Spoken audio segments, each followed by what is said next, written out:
Pertanyaan dari Pak Adi Prayitno tadi mengatakan apakah Golkar menganggap serius kasus ini?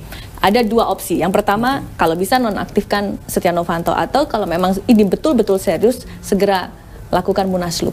Jadi soal ini saya kira kami respon dengan sangat serius.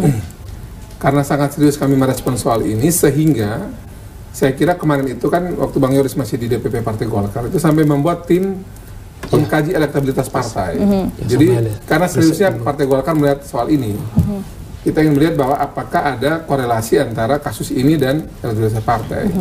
Hasilnya kan sudah disampaikan dalam rapat pleno, kemudian juga sudah menjadi refleksi juga bagi Partai Golkar, sehingga memang seperti tadi Bang Yuri sampaikan itu, kita coba membuat pemilahan sekarang bahwa proses hukum ini diikuti dengan baik oleh Ketua Umum Pak Novanto sebagai pribadi. Nah, partai ini kemudian harus bekerja dengan lebih ekstra keras lagi. Seperti kami belajar dari kasusnya Bang Akbar dulu. Jadi semakin ada banyak kasus Golkar, kita harus lebih solid, kerja harus lebih ekstra. Tapi ya kasus hukumnya ini tetap berjalan gitu. Nah, sehingga cuman persoalannya kan Setia Novanto ini kan ketua umum. Ketua umum itu kan merupakan figur keseluruhan dari partai. Jadi tidak bisa ya sudah Anda jalani kasus hukum, partai akan jalan tanpa Anda. Itu kan kelihatannya pasti saling berhubungan. Mbak, justru itu kemudian hasil dari kajian itu dan dinamika semacam ini, semalam itu kami DPD 1 kumpul. Nah, kami DPD 1 kumpul, kami merasa bahwa yang pertama dijaga dulu, solid dulu, jaga biar kita jangan berantem dulu di dalam.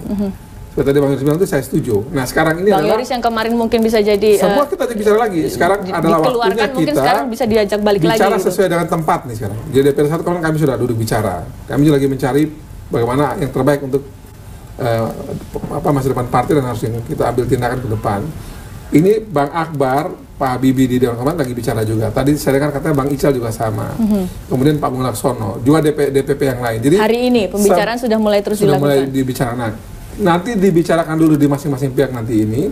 Setelah kita ketemu kesepakatan tentang caranya, baru kemudian kita akan bicara oleh mekanisme partai. Oleh mekanisme partai kan seperti tadi disama oleh Pak Robert Kardinal di media ya hari ini. Tadi juga saya telepon cukup lama dengan Pak Nurdin Halid, Bang Nurdin di Makassar. Intinya mekanisme partai itu kita punya untuk bagaimana merespons soal semacam ini. Tapi intinya masalah apapun buat Golkar itu, berarti dia mesti solid. Nah, itu yang kami jaga. Yang kami jaga itu dulu, solid biar jangan berantem dulu. Karena ini Golkar ini terlalu banyak pikiran, terlalu banyak kepentingan di dalam. Jadi kami mesti jaga baik-baik. Dan ini saya mau sampaikan apa adanya. Kan dinamika ini kan kalau dilihat dalam perspektif politik soal Golkar ini dalam kaitan dengan kasus EKTP-nya Pak Setnov ini adalah, kan kalau kita lihat ya, yang diurusan EKTP ini kan sebenarnya kan banyak partai.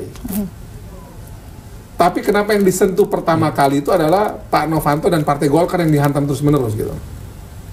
Sementara yang kita tahu juga itu kalau lihat dalam cerita yang dibikin oleh KPK, itu juga ada kelompok politik tertentu juga yang dapat justru demikian gedenya.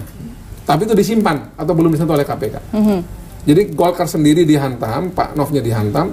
Tapi kan kita juga sadar kenapa yang lain itu tidak dikasih porsi yang sama juga. Tapi ternyata menurut kami adalah karena memang dari Golkar ini kan dari awal kan ditarik-tarik ini. Golkar ikut KMP pada saat kemarin itu, KMP pokoknya kuat lah dalam politiknya. Disapu bersih lah itu DPR RI-nya kan. Nah, kemudian karena pemerintah merasa penting Golkar diambil dengan caranya, kemudian dibikin belah dua, disatukan lagi, kemudian dibawa ke pemerintah. Nah, ini 2019 ini Golkar ini akan juga dipakai juga salah satu pintu. Dan mohon maaf dengan semua partai-partai, dengan segala hormat saya buat semua partai lain, yang kami dapatkan adalah dari banyak pendapat yang kami rekam itu, Golkar ini kalau dia berpihak kemana itu cenderung yang bagian situnya kuat. Pihak yang akan yang Golkar berpihak pasti kuat. Golkar yang pertama kali mengusung Presiden Jokowi jadi calon 2019, bukan partai lain loh. Kami ini tidak ikut dari awal mendukung pemerintah Jokowi JK. Tapi Partai Golkar ini paling awal yang mendukung Jokowi jadi calon presiden, bukan partai lain loh. Golkar. Yang Pak Jokowi bukan kader Partai Golkar. Karena kami ingin agar justru lah kita lupakan yang hal-hal yang bersifat kepentingan pribadi. Kita dukung Presiden Jokowi sebagai calon presiden. Oke. Jadi gini, intinya karena itulah kemudian saya kira ini menjadi soal. Karena menjelang Pilpres ini orang mau ya ini masih mau diganggu lagi nih. Baik. Anda tadi katakan Mbak ini solid, sekarang pilihannya bukan harus Pak Setia Novanto atau tidak, tapi pokoknya jalani proses hukum dan Golkar akan mengikuti sesuai dengan prosedur atau anggaran dasar dari partai. Nah, kemudian pertanyaannya kapan? Ini timelinenya sudah disusun belum? Kapan? Mungkin sudah ada rapat pleno? Kapan nanti Munaslup akan dilakukan? Karena lagi sementara semua masing-masing pihak lagi bicara, tentu kita tunggu sesuai tahapannya. Karena yang kalau untuk DPP Partai Golkar kan itu wilayahnya, kalau sekarang Pak Nof lagi sakit kan ada Pak Nurdin Halid, Pak Idrus Marham, Bang Idrus, ada Pak Karmus Sakir, dan banyak lagi yang lain tokoh-tokohnya yang akan duduk bicara. Itu dibicara DPP Partai Golkar. Kami DPR 1 sudah. Yang saya dengar tadi tuh yang bilang Bang Ical dan pembina lagi bicara. Semua lagi bicara dulu sekarang.